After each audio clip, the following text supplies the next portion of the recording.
Hi, and welcome to our second edition of the 2017 U.S. Open Morning Drive presented by Mercedes-Benz on a windy and chilly day in New York City. But here to warm things up, a man who got all the way up to number 4 in the world, but we all know he's number 1 in our hearts, Todd Martin. Welcome, Todd. Hello, Kevin. Good to have you back here. Now, let's talk about yesterday. Things heated up pretty quickly, and particularly for a couple of top seeds. Notably, Jack Sock, the 13 seed on the men's side, highest to be eliminated on day 1, lost a 5-setter to Australian Jordan Thompson. And on the women's side, 7 seed Johanna Konta, who seemed to have a good shot at a second-week appearance. Well, she's one and done. But that set everything up for the marquee matchup in the evening session. The return of Maria Sharapova. First time in New York since 2014, taking on world number 2, Simona Halep. It didn't disappoint. No, it was a great tennis match right from the get-go. It was obviously highly anticipated, and some people were disappointed that there was such a marquee matchup early in the tournament, considering we've got some withdrawals. But really nice for the tournament to get off to a great start. Sharapova played great from start to finish. Halep was, her typical tenacious self, but I always favor the hitter over the retriever, and case proved out last night. It's been a one-sided matchup over history. Sharapova improves to 7-0 lifetime against Halep. She was aggressive from the start. 60 winners to just 15 by the Romanian. So the women's number 2, gone and done. And that makes us look towards day 2. Roger Federer, we know he is back, but the question is, how's his back? The 5-time U.S. Open champion returns. He's looking for his 20th career major title. He opens up with an interesting matchup.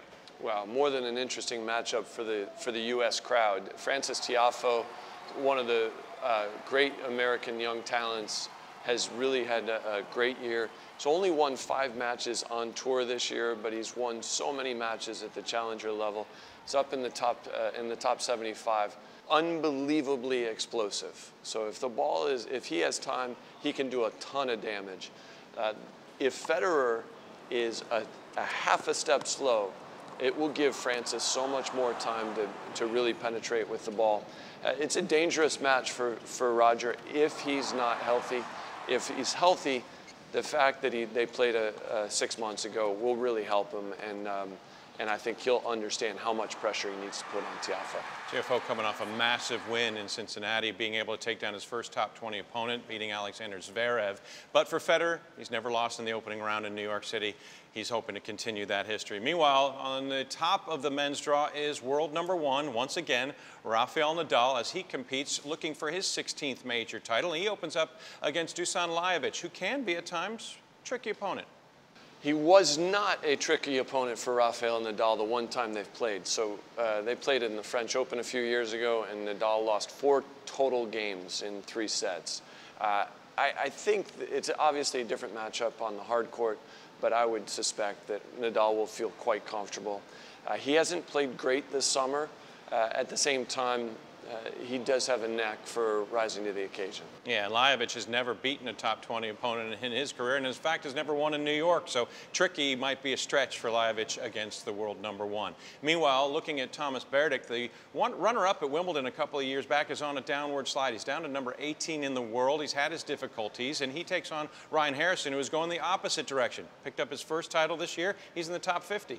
It's the best year that Ryan has had in his career, and it's the first really good year he's had in a few years. Berdick, it's the first time he's been outside of the top 10 since 2010. Just an amazing level of excellence sustained by Berdick.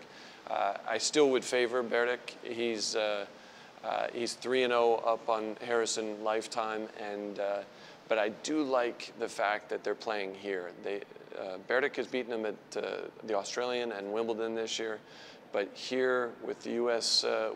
crowd, Ryan likes energy and emotion, and Berdick is a flatliner. So it would be interesting to see how they match up today. And of course, both very aggressive from the baseline. It should be an intriguing matchup to see how this first round encounter goes. Meanwhile, transitioning to the women's side, for Angelique Kerber, well, the struggle is real. A year ago, she came into the tournament, went on to pick up her 2nd major title of the year, finished the season number 1.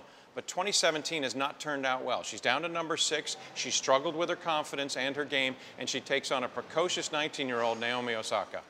Naomi Osaka is precocious is a good term. She is a real comer. I think she's going to be a tough player, It'll be interesting to see how they match up today on because Kerber is such a great counterpuncher.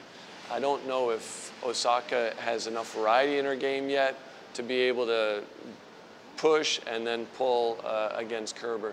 But it's a troubling time for Angelique Kerber. She probably performed above what people had perceived as her potential for so long.